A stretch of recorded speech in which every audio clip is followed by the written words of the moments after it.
महादेवी वर्मा। ये नाम सुनते ही एक और उपाधि जहन में आती है, आधुनिक युग की मीरा। पर क्या है इस उपाधि का असली मतलब? क्यों दी गई उन्हें ये पहचान? तो चलिए आज हिंदी साहित्य के इस महान कवयित्री के जीवन और उनकी कविताओं की दुनिया में उतरते हैं और इस सवाल का जवाब ढूंढते हैं। उनका नाम लगभग हमेशा एक बहुत ही खास उपाधि के साथ लिया जाता है, आधुनिक युग की मीरा। अब ये सिर्फ एक निकनेम या कोई छोटी मोटी बात नहीं है, बल्कि एक पहेली है जिसे आज हम साथ मिलकर समझने की कोशिश करेंगे। देखिए, 16वीं सदी की महान रहस्यवादी कवयित्री मीरा से उनकी ये तुलना कोई मामूली तारीफ नहीं है। असल में ये उनके पूरे साहित्यिक काम को, उनकी पूरी सोच को समझने की एक बहुत ही अहम चाबी है।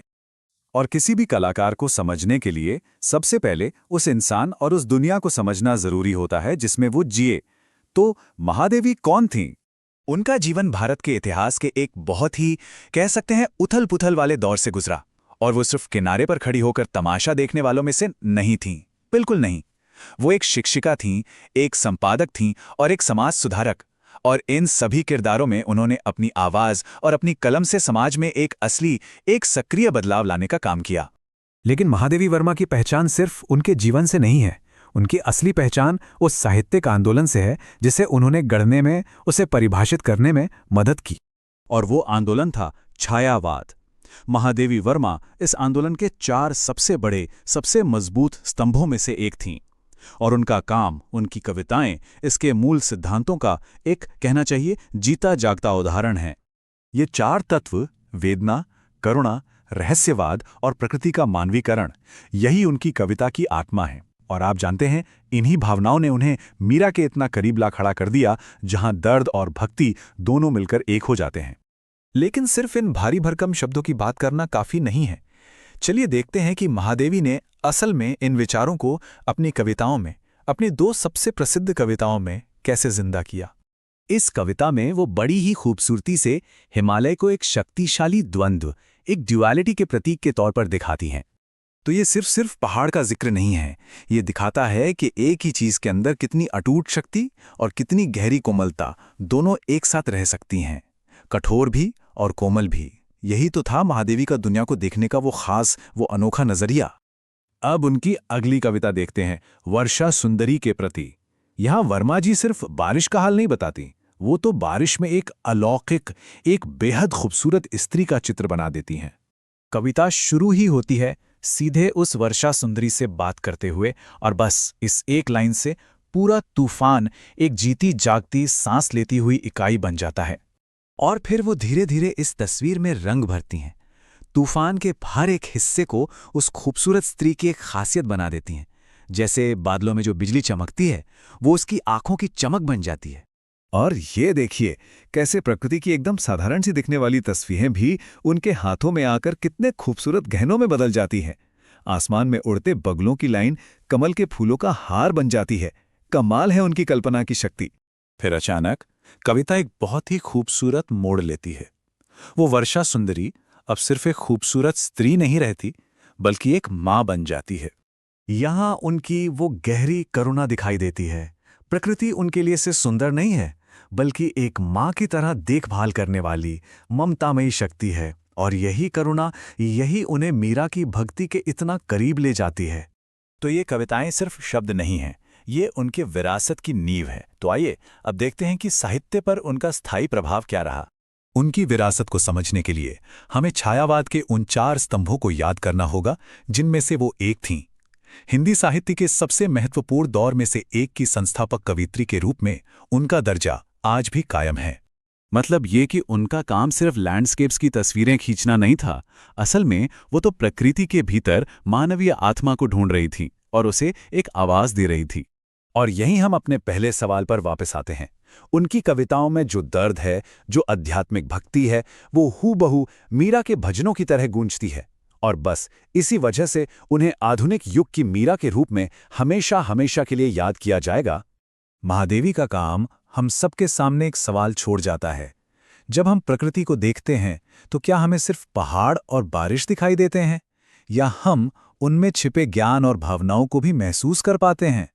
उनकी कविताएं हमें सिर्फ दुनिया को देखने के लिए नहीं, बल्कि उसे गहराई से महसूस करने के लिए बुलाती हैं। तो चलिए आज गोता लगाते हैं हिंदी साहित्य की एक बहुत ही खूबसूरत कविता में, महादेवी वर्मा की हिमालय से।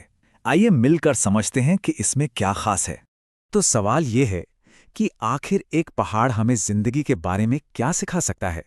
चलिए सीधे कविता के दिल में उतरते हैं और इसके सबसे खास किरदार को समझते हैं, खुद हिमालय को, जो आप देखेंगे सिर्फ एक पहाड़ नहीं है, बल्कि जबरदस्त ताकत और उतनी ही कमाल की करुणा का एक संगम है।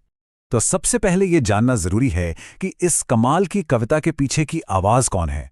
ये हैं महादेवी वर्मा, जिन्हें हिंदी साहित्य के छायावाद दौर की सबसे मजबूत आवाजों में से एक माना जाता है। उनकी लेखनी में ना एक ऐसी गहराई है जो सीधे दिल को छू जाती है, और हिमालय से कविता जो उनके संग्रह सांधी गीत से ली गई है, वो उनकी इसी कमाल की प्रतिभा का एक बेहतरीन नमूना है।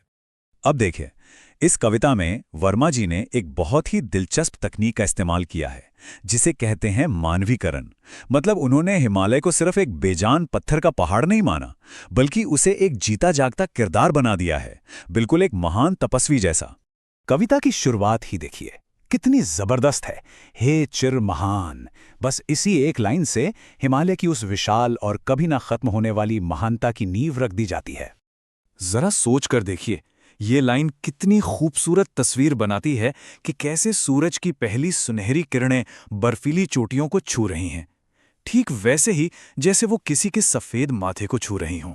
और बात यही नहीं रुकती, कल्पना और भी ऊंची उड़ान भरती है जब एक इंद्रधनुष पहाड़ के सिर के चारों ओर एक रंग बिरंगी शानदार पगड़ी की तरह सज जाता है।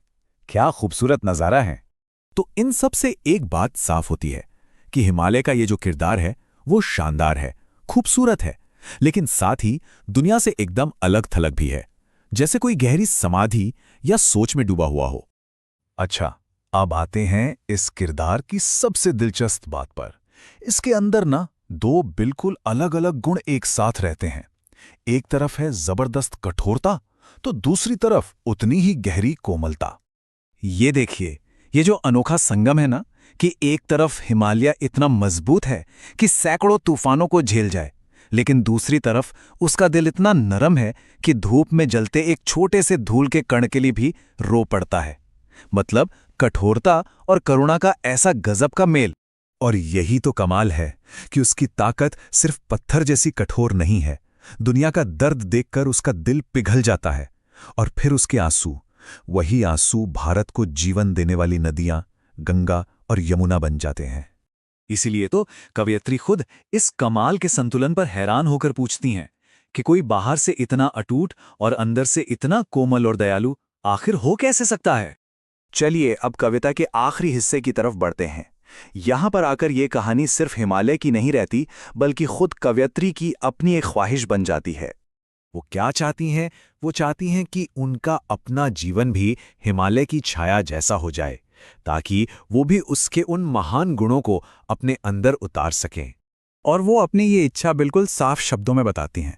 वो चाहती हैं कि उनका शरीर भी हिमालय की तरह मजबूत बन जाए, उनका मन भी करुणा की उसी गहराई तक पहुंच सके, और उनके दिल में भी बारिश हो और आंखों में सुबह की पहली किरण।